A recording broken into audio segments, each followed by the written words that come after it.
Exam के लिए सबसे इम्पोर्टेंट करंट अफेयर्स। 5 मिनट में पूरे नंबर पक्के। चलिए शुरू करते हैं आज का करंट अफेयर्स। तो वीडियो को पूरा देखिए क्योंकि आखिरी सवाल सबसे ज्यादा इम्पोर्टेंट है। 16वें वित्त आयोग एफसी 16 द्वारा राज्यों के बीच केंद्रीय करों के वितरण के लिए निम्नलिखित में से किस मानदंड को उच्चतम भार दिया गया था? सही उत्तर ऑप्शन सी आय दूरी। 16वें वित्त आयोग एफसी 16 की रिपोर्ट, जो 1 फरवरी 2026 को पेश की गई, में राज्यों के बीच क्षैतिज विचलन के लिए नए भार फार्मूले की रूपरेखा दी गई है। 2026 से 31 की अवधि के लिए एफसी 16 फॉर्मूले में आय दूरी का भार 42.5% है, जो सबसे अधिक है। रिक्त स्थान भरें। 16वें वित्त आयोग ने के आधार पर जनसंख्या को नियंत्रित करने के लिए राज्यों को पुरस्कृत करने के लिए जनसांख्यिकीय प्रदर्शन पैरामीटर पेश किया था। सही उत्तर ऑप्शन बी कुल प्रजनन दर। जबकि 15वें एफसी ने जनसंख्या नियंत्रण के लिए राज्यों को पुरस्कृत करने के लिए कुल प्रजनन दर टीएफआर का उपयोग किया। 16वें एफसी ने इस आधार को 1971 और 2011 के बीच जनसंख्या वृद्धि में बदल दिया है।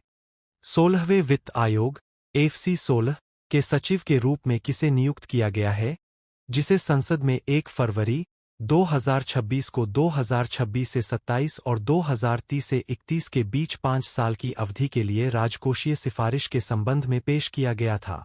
सही उत्तर ऑप्शन डी श्री ऋत्विक रंजनम पांडे। श्री ऋत्विक रंजनम पांडे आयोग के भीतर सचिव की प्रमुख प्रशासनिक भूमिका निभाते हैं, जो अध्यक्ष डॉ. अरविंद पनगरिया का समर्थन करते हैं। सचिव आयोग को संचालित करने के लिए आवश्यक संगठनात्मक व्यवस्थाओं और प्रारंभिक कार्यों की देखरेख के लिए जिम्मेदार है। भारतीय राष्ट्रीय राइफल संघ एनआरएआई द्वारा की गई घोषणा के अनुसार निम्नलिखित में से कितनी चैंपियनशिप 2027 में भारत द्वारा लॉस एंजिल्स 2028 ओलंपिक के लिए क्वालिफाइंग इवेंट के रूप में आयोजित की जानी है? 1 एशियाई राइफल पिस्तौल चैंपियनशिप, 2 आईएसएसएफ विश्व कप नई दिल्ली चरण, 3 एशियाई शूटिंग चैंपियनशिप 2026, 4 विश्व शूटिंग पैरा स्पोर्ट्स चैंपियनशिप। सही उत्तर ऑप्शन सी सिर्फ 2। भारत 2027 में 2 विशिष्ट एले 2028 ओलंपिक क्वालिफाइंग स्पर्धाओं की मेजबानी करने के लिए तैयार है। अप्रैल में आईएसएसएफ विश्व कप और दिसंबर में एशियाई राइफल पिस्तौल चैंपियनशिप। एशियाई राइफल पिस्तौल चैंपियनशिप 2027 लॉस एंजिल्स 2028 ओलंपिक के लिए 8 महाद्वीपीय कोटा स्थान प्रदान करेगी। यात्रा लेखक ह्यू गेंटज़र, जिनका हाल ही में 95 वर्ष की आयु में निधन हो गया, भारत में निम्नलिखित में से किस प्रतिष्ठित नागरिक सम्मान के प्राप्तकर्ता थे? सही उत्तर ऑप्शन डी पद्मश्री। ह्यू गेंटज़र एक पद्मश्री पुरस्कार विजेता लेखक थे, जिन्हें भारतीय यात्रा लेखन में उनके अग्रणी योगदान के लिए मनाया जाता है। अपने करियर के दौरान उन्होंने 30 से अधिक पुस्तकें लिखी और अपनी पत्नी कोलिन गेंटज़र के साथ दूरदर्शन के लिए 52 वृत्तचित्रों का निर्माण किया। गति शक्ति विश्वविद्यालय वडोदरा में नव उद्घाटन किए गए सेंटर ऑफ एक्सीलेंस सीओई का एक प्रमुख अनुसंधान और विकास फोकस किस सामग्री को सतत विमानन ईंधन एसएएफ में बदलना है? सही उत्तर ऑप्शन सी नगरपालिका ठोस अपशिष्ट। एयरबस सेंटर ऑफ एक्सीलेंस सतत विमानन समाधानों में उच्च प्रभाव वाले अनुसंधान को प्राथमिकता दे रहा है। सीओई विशेष रूप से नगरपालिका ठोस अपशिष्ट एमएसडब्ल्यू को सतत विमानन ईंधन एसएएफ में बदलने पर केंद्रित अनुसंधान और विकास के लिए अनुदान प्रदान करता है।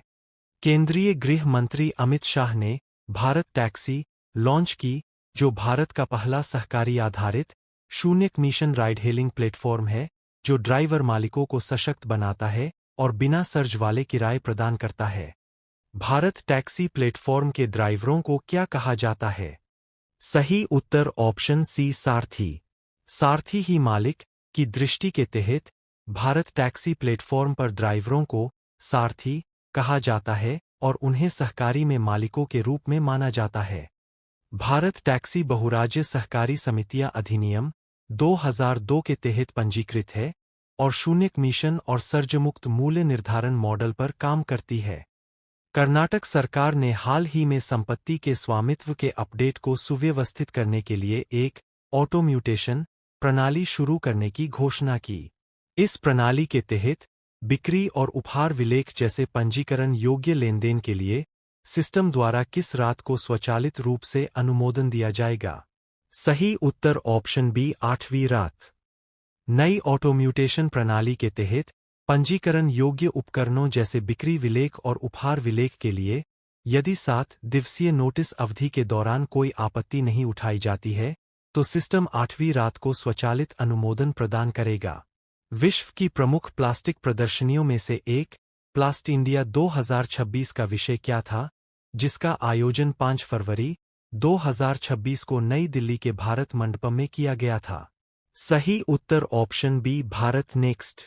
प्रदर्शनी का 2026 संस्करण भारत नेक्स्ट विषय पर केंद्रित है, जो आत्मनिर्भर भारत और विकसित भारत की परिकल्पना के अनुरूप है। यह कार्यक्रम रसायन एवं पेट्रोकेमिकल विभाग, वाणिज्य एवं उद्योग मंत्रालय और लघु एवं मध्यम उद्यम मंत्रालय के सहयोग से आयोजित किया गया है।